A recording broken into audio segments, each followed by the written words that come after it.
Então vamos falar do Remo? Bora, vamos sim. O Remo fez o primeiro amistoso da pré-temporada diante da seleção de Canaã dos Carajás. O torcedor azulino pôde ver aí, Gustavo, boa parte dos 14 novos contratados do Leão. Com direito a goleada, é isso mesmo? Rapaz, foi goleada lá. Vamos ver. Logo aos 4 minutos de jogo, o Eric Flores deu assistência e o atacante Welton deu um leve toque por cima do goleiro, Remo 1-0. Ainda no primeiro tempo, depois da cobrança de falta, Amaral tentou afastar e fez gol contra. Na volta do intervalo, já com o Remo vestindo uniforme branco, Ronald cruzou o rasteiro para Eric Flores fazer o terceiro gol azulino. Nos acréscimos, a arbitragem viu pênalti em Bruno Alves. O atacante pediu a bola e bateu forte para fechar o placar. Final, Remo 4, seleção de Canaã dos Carajás 0.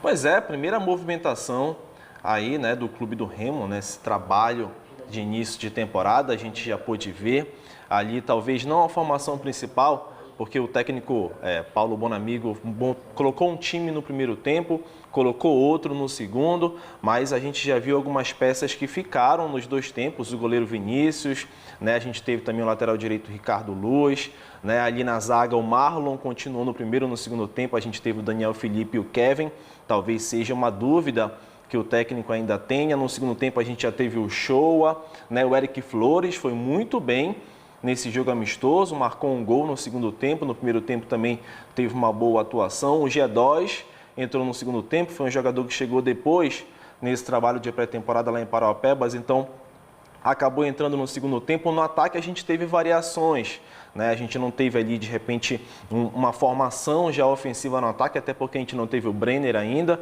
A expectativa é que ele chegasse hoje aqui a Belém para se preparar, então o Brenner não está aí, o próprio Vanilson também, o jogador que foi contratado ainda não desembarcou aqui em Belém, então esses jogadores que devem ser titular não estavam no amistoso, então o Bonamigo acabou rodando o setor de ataque, o Ronald foi muito bem, existe a expectativa de que esse jogador que foi revelado na base do Remo seja titular nesse início de temporada, então o Ronald foi muito bem, é um jogador que se espera muito, existe a expectativa aí de que ele tenha um bom desempenho e que o Bonamigo dê mais oportunidades para ele, enfim, menos do que se espera num jogo como esse é o placar, né? O placar não é o que mais se espera aí numa partida como essa, né? O desempenho, muito mais, a movimentação dos jogadores, né? O Bonamigo observar esses trabalhos é o mais importante. O Remo que volta a fazer um amistoso na próxima quinta-feira, enfrenta já a seleção lá de Parauapebas no estádio Rosenão, esse jogo às 4 horas da tarde, para encerrar esse trabalho de pré-temporada e depois retornar a Belém. Então são duas movimentações para ele observar. Talvez a seleção de Parauapebas tenha um nível técnico melhor do que a seleção de Canaã. A seleção de Canaã não apresentou muitas dificuldades para o clube do Remo. Então o segundo jogo os atletas já estão com a musculatura mais solta e a gente vai ter oportunidade de observar melhor essa formação do Remo aí para a temporada de 2022, Thaís.